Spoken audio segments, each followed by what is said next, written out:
a feast for the senses. Portugal welcomes you with open arms, sun, and the smell of sea air and pastries. Azulejos, those beautiful tiles, tell stories on every street. The sounds friendly chatter, a Portuguese guitar, and the ding of a yellow tram. Here, food is the heart of life, where families gather and strangers become friends. I came to taste two treasures, the Pastéis de Nata and Porto wine, symbols of Portugal's culture and history. This journey is about more than tasting. It's about the people and stories behind the food. Ready? Let's discover the soul of Portugal, one delicious bite and glorious sip at a time.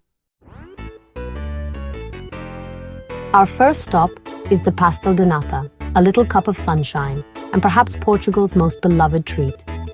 These golden tarts are more than just a dessert.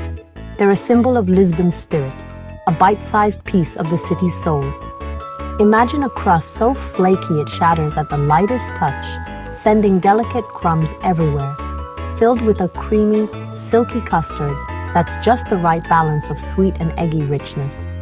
The top is caramelized to a perfect bronze, with little dark spots that promise a hint of smokiness.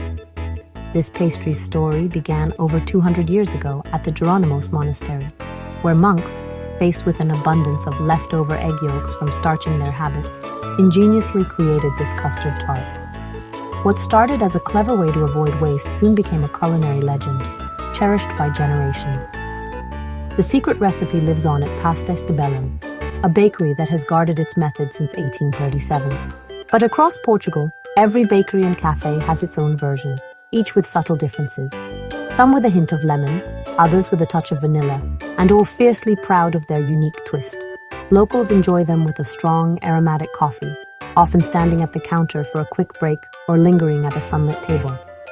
It's a daily ritual, a moment of joy and connection, whether shared with friends or savored alone. The best ones are served warm, straight from the oven, their custard still gently quivering. A dusting of cinnamon or powdered sugar is the finishing touch, adding a fragrant, spicy sweetness that makes each bite even more irresistible. The magic comes from simple ingredients: eggs, sugar, flour, butter, and sometimes a hint of lemon peel. But it's the technique, passed down through generations, that transforms these basics into something extraordinary.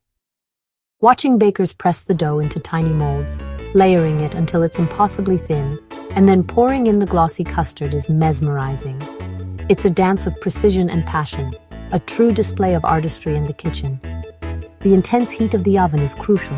It puffs the pastry into crisp golden layers and caramelizes the custard surface, creating that signature look and flavor. Step outside, and the irresistible aroma of butter, sugar, and vanilla drifts through the air, drawing people in from the street. It's a scent that promises comfort and happiness, impossible to ignore. Each tart is a bite of history and comfort, a taste that instantly transports you to the heart of Portugal's traditions. In Portugal, you don't just eat a pastel de nata, you experience it. It's a ritual, a celebration, and a memory in the making, whether you're a local or a visitor tasting it for the first time. So let's try one fresh from the oven, savoring the warmth, the aroma, and the centuries of tradition in every delicious bite. In a sunlit Lisbon bakery, João stands behind the counter, his hands dusted with flour, a gentle smile on his face. He's been here since dawn, working with the same care and devotion his family has shown for generations. Today, he shares with me the story behind his family's cherished recipe, a secret passed down from his grandmother, who learned it from hers. João tells me that the real secret isn't just in the ingredients, but in the love and patience poured into every step. The dough, he says, must be allowed to rest and breathe, absorbing the warmth of the bakery and the spirit of those who came before. It's a process that can't be rushed, a ritual that honors the past while creating something new each day. When the tarts emerge from the oven, golden and fragrant, João presents each one as if it were a precious gift. Every pastel is more than a pastry. It's a piece of his family's history, a story told through flavor and tradition. I watch as a mother and daughter step inside, their faces lighting up with anticipation. This weekly visit is their special ritual, a moment to connect and share, just as their own family has done for years. The bakery is filled with laughter and the gentle hum of conversation, a living testament to the traditions that bind generations together. João hands me a warm tart, the crust still crackling from the oven. As I break it open, the delicate pastry shatters with a satisfying crunch, revealing the creamy custard inside. The first bite is pure comfort, sweet, rich, and impossibly light, like a memory you can taste. For a moment, I close my eyes and savor the flavors. It tastes like home, even though I'm far from mine. The warmth of the bakery, the kindness of its people, and the simple joy of sharing food make me feel like I belong. Here, food is more than sustenance. It's a feeling of being welcomed and cared for. Friends gather over pastries, families reminisce, and strangers become neighbors, all brought together by the magic of a shared meal. All around me, people from every walk of life gather at small tables, sharing stories and laughter. The bakery is a crossroads of cultures and generations, where everyone finds a place at the table and the same simple joy in each bite. The Pastel de Nata is more than a dessert. It's a symbol of unity. Locals and travelers alike come together, their differences forgotten as they savor the same sweet treat. In this moment, everyone is connected by the flavors of Portugal. With each bite, the world outside seems a little brighter, the morning a little sweeter. The simple act of enjoying a pastry becomes a celebration of life's small joys. In this bakery, food is memory, ritual, and connection. Old photographs on the wall remind us of those who came before, while every shared pastry creates new memories to cherish. That's the magic of Portugal's bakeries. Each crumb tells a story, and every visit is a chance to savor the warmth, tradition, and community that make these places so special. After Lisbon's tarts, we head north to Porto. The journey shifts from city bustle to green hills and quiet villages. Porto, perched on granite cliffs above the Douro River, feels soulful and historic. This city gave the world its famous port wine. Along the river in Vila Nova de Gaia, legendary wine cellars line the banks. The air smells of old wood and sweet aging wine, a city steeped in tradition. We pause at a riverside cafe, soaking in the view, ready to explore Porto's deep, complex flavors. Porto wine is no ordinary wine. It's fortified, sweet, and strong. The Douro Valley's terraced hillsides produce grapes with intense flavor, thanks to sun, soil, and hard work. In Gaia's cool cellars, you learn the difference between ruby and tawny port, fruity versus nutty, young versus aged. Tasting is a journey. A fresh ruby, a mellow tawny, maybe a chilled white port. Each sip reveals the valley's history and the winemaker's craft. Port is more than a drink, it's a story in a glass. The flavors deepen with time, just like the traditions behind them. Let's raise a glass to Portugal's most famous export. To understand Porto wine, meet the people who make it.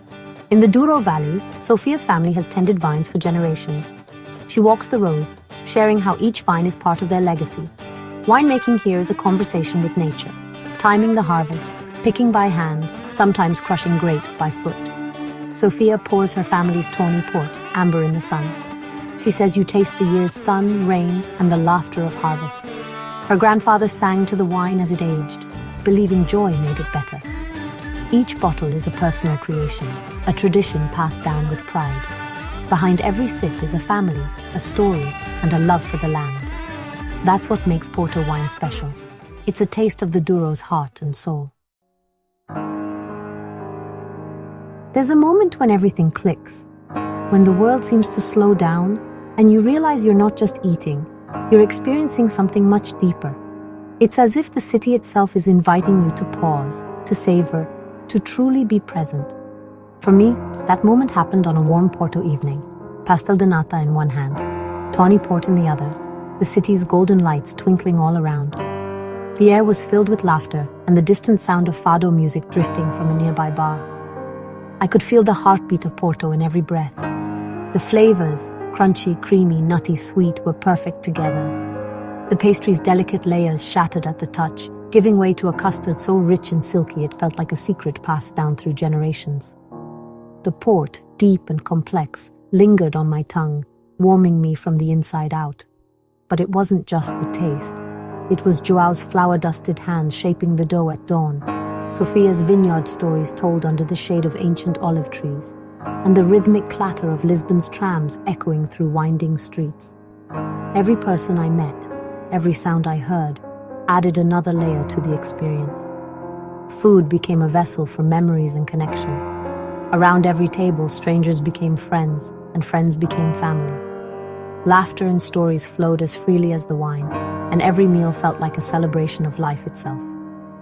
In Portugal, a tart isn't just dessert, and wine isn't just a drink. They're keys to the culture. Each bite and sip is a doorway into centuries of tradition, a way to understand the soul of a place and its people. Every bite and sip tells a story of history, tradition, and warmth. You can taste the pride of the bakers, the patience of the winemakers, and the love that goes into every recipe handed down through generations. Eating here is like reading a storybook. Each chapter a new flavor, each page a new discovery. The markets, the cafes, the family kitchens, they all have their own tales to tell, and you become part of them with every meal. These moments make you feel you belong. Even as a traveler, you're welcomed with open arms, invited to share in the rituals and joys that make Portuguese life so special. Ask about the food, learn its story, and let it fill your heart. The more you discover, the more you realize that food here is a language, one that speaks of love, resilience, and community. The memories will last long after the taste fades. The laughter, the stories, the feeling of being part of something bigger. They linger, becoming part of who you are. That feeling of connection is the best souvenir. It's not something you can pack in your suitcase, but it's what you'll cherish most when you look back. It's a treasure you'll keep forever. A reminder that sometimes food is more than food. It's a bridge to the heart of a place and to the people who make it unforgettable. As my time in Portugal ends, I reflect on what I'll take home. It's more than the food. It's sunsets over the Douro, fado music, and the warmth of a fresh tart. The kindness of bakers and winemakers, their stories and traditions, made this journey unforgettable. Human connections turn a trip into an adventure. Portugal's true flavor is its people, warm, generous, and proud. Imagine yourself here, walking cobblestone streets, tasting a perfect tart, feeling the sun in the vineyards. Portugal is waiting, ready to welcome you with open arms and a table full of joy. It's a place that stays with you, long after you leave. This journey is about connecting through food, the universal language.